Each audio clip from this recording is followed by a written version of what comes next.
예, 여러분 안녕하세요. 오늘 이 시간에는 그 지난번에 댓글로, 댓글이 아니고 이메일인가? 이메일로 저한테 상담 요청을 하신 어떤 분이 계신데, 남자분이신데 30대 초반, 31살인가, 뭐 32살인가, 그 정도 되시는 분인데, 중국어 선생님인데, 공부방을 하고 싶다는 거예요. 그런데 제가 남자는 공부방 하면 안 된다, 뭐 이런 식으로 제 영상에서 예전에 그런 말을 했기 때문에 어떻게 해야 되나 너무 걱정이 된다, 이렇게 말씀을 하셨는데, 제가 그 선생님한테 드리는 결론은 이거예요. 선생님이 결혼을 하시고 부인이 있고 막 밑에 애들도 있고 만약에 이런 경우라면 집에서 공부방을 해도 돼요. 그런데 이 선생님이 싱글이시거든요. 싱글이신데 공부방을 해. 공부방을 하면 좀 안 좋아요.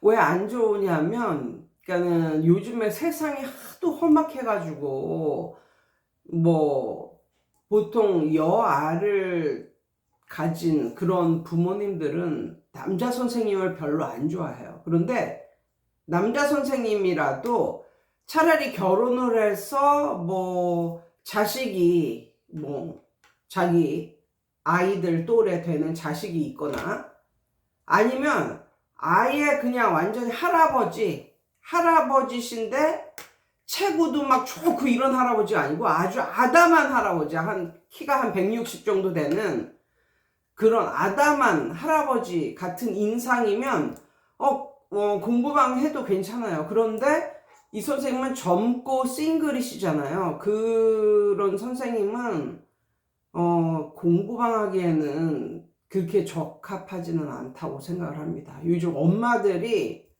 특히 뭐 초등생 엄마들은 정말 태권도 학원 선생님 빼놓고는 남자 선생님을 좀 기피하는 그런 게 있고, 그리고 남자 선생님도 없어요. 거의 무슨 태권도, 복싱 뭐 이런 학원 아니면 없어.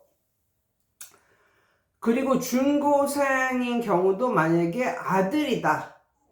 자기가 아들이 있다 그러면 보낼 수 있겠지. 그런데 중고생인데 자기가 딸이 있다 그러면 좀 다시 생각을 해 본다니까요. 왜냐하면 이렇게 집 같은 경우 문을 열고 들어가면 이제 안에서 안 열어주면, 이게 안에서 안 열면 나갈 수 있는 방법이 없는 거예요.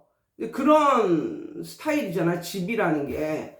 그래서 집이 가져다 주는, 그렇기 때문에 집이 가져다 주는 안락한 편안함도 있지만, 그렇기 때문에 외부에서 들어오는 사람에게는 약간 를 느끼는 그런 존재도 될 수가 있거든요. 그래서 저는 작은 그 교습소 정도를 시작하기를 조언을 드립니다. 그 선생님한테 대로에 있는 그런 교습소로 이거를 이제 여시는데, 중요한 거는 이게 뭐 국영수 중요 과목이 아니고 이제 중국어잖아요. 그렇게 되면 맨 처음부터 애들이 막 들어올 가능성은 별로 많지가 않습니다. 그렇기 때문에 이런 종류의 선생님에게는 온라인이 좋은 것 같아요. 온라인을 통해서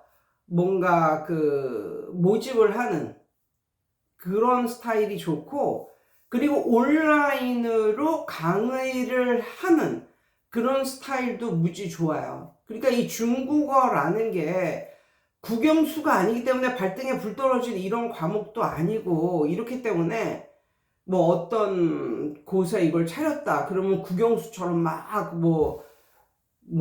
많이 들어오고 이런 경우도 없거든요. 요즘엔 하기사 국영수라도 뭐 어디에서 딱 오픈을 했는데 뭐 물밀듯이 들어오고 뭐 이런 시대도 아니니까, 그 이외에 다른 과목은 어떻겠습니까? 더 심하죠. 그래서 저는 이 선생님에게 강력히 권면하는데, 유튜브를 할 것을 강력히 권면을 드리고요. 뭐 유튜브를 하던 또 뭐 틱톡을 하던, 아무튼 요런 그런 걸 시작하는 것을 권면드리고, 그런 걸 시작함으로써 거기서 사람들을 모으는 거예요. 그런데 거기서 사람들을 모으려면 우리 동네 사람들일 필요는 없는 거잖아요. 그런데 중요한 건 자기의 니즈가 있으면 그런 걸 찾아서, 그런 유튜브를 찾아서 듣거든요. 그렇게 찾아서 듣는 사람들에게는 그 구독자가 몇 명이냐 이게 별로 중요한 요인도 아니에요. 그래서 그게 뭐 몇십 명이 되건 몇백 명이 되건 몇 명이 되건 관계없이 지식 저장소라는 느낌으로 그냥 내 자료를 여기다가 이렇게 저장해 둔다랄까, 이런 느낌을 가지고 사람들이 많이, 뭐 구독자가 많이 안 늘어도 상관은 없다라는 마음을 가지고 매일매일 선생님이 가르치는 그런 내용들을 매일매일 올리시면 좋겠습니다. 그리고 간간히 선생님이 본인의 유튜브를 통해서 그 학생을 모집한다고, 온라인 학생을 모집한다고 말씀을 하시는 게 좋을 것 같아요. 예. 그렇지 않고 아무것도 안 하고 어떤 동네에 중국어 학원 딱 열었다. 아, 그러면은 그게 선생님은 교습소를 해야 되는 게 맞고, 공부방보다는 강력히 교습소를 해야 되는 게 맞는데, 중국어를 배우겠다는 학생들이 그렇게 많지는 않잖아요. 국영수, 뭐 피아노, 태권도 이렇게. 그렇기 때문에 온 오프라인을 겸해서 하셔야 될 것 같아요. 그래서 오프라인으로만 그냥 교습소를 열었다 그러면 그것도 좀 어려움이 있을 것 같고, 그래서 이거를 시작하기도 전에 온라인으로 유튜브나 이런 거로 구독자가 몇 명이 되든 아무튼 꾸준히 본인이 가르치듯이 이렇게 영상을 올리면 영상을 올리고, 그리고 한 몇 달 지나고 이제 이러면 선생님이 강력하게 어필을 하세요. 아니면 거기 댓글로 나에게 온라인으로 중국어를 배울 사람은 연락을 주기 바랍니다. 뭐 이런 식으로 수강료도 써놓고 뭐 이런 식으로 그렇게 하면 될 수 있을 것 같아요. 그렇게 하면. 그렇지 않고 아무것도 안 하고 그냥 교습소만 덜렁 차렸다 이렇게 하면 약간 좀 힘들 수가 있을 것 같은 그런 느낌도 들고, 그리고 예전에 제가 젊었을 때 제가 그 강남역에 있는 정철학원도 다니면서 또 뭐도 했냐면 기업체 출강 같은 것도 나갔었거든요. 그러니까 그때도 뭔가 이렇게 기업체 출강 나가고 뭐 이런 사람들을, 이런 강사들을 뽑는 어떤 플랫폼이 있었거든요. 그래서 거기에 이력서 놓고 뭐 이렇게 해가지고, 아무튼 그래서 저도 기업체 출강을 그냥 여기저기 이렇게 다녔었던 것 같아요. 예. 아침 시간, 뭐 저녁 시간 이런 때에 기업체 출강을 몇 군데 다녔었던 것 같거든요. 근데 기업체 출강을 보내주는 그런 브로커 같은 그런 회사도 물론 걔네가 좀 띄어먹는 게 있기는 한데, 아무튼 집 근처로 이렇게 알선해 주고 뭐 이래서 좀 유용하게 썼던 것 같거든요. 저도.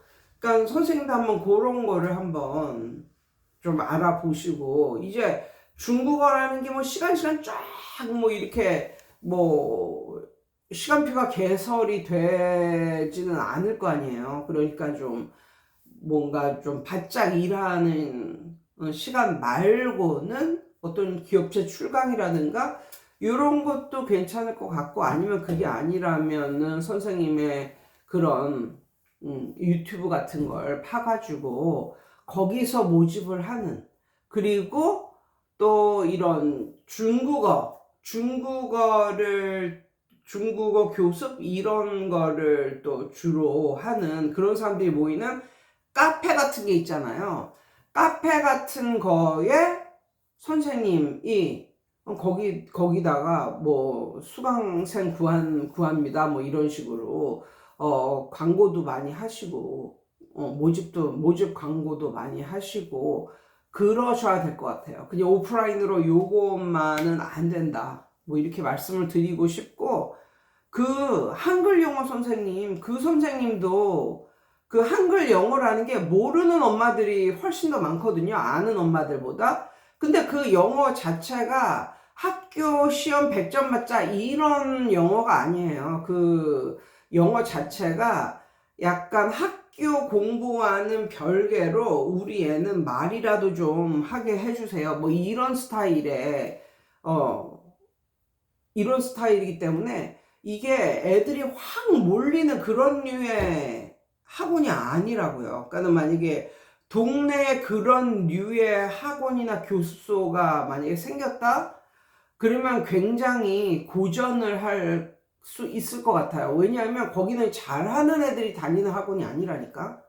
그냥 어느 정도 내신은 반 이상 포기하고 그냥 우리 애는 외국인 만나면 말이라도 좀 할 수 있게 그렇게 살았으면 좋겠습니다. 뭐 이런 느낌의 그런 영어 교습이거든요.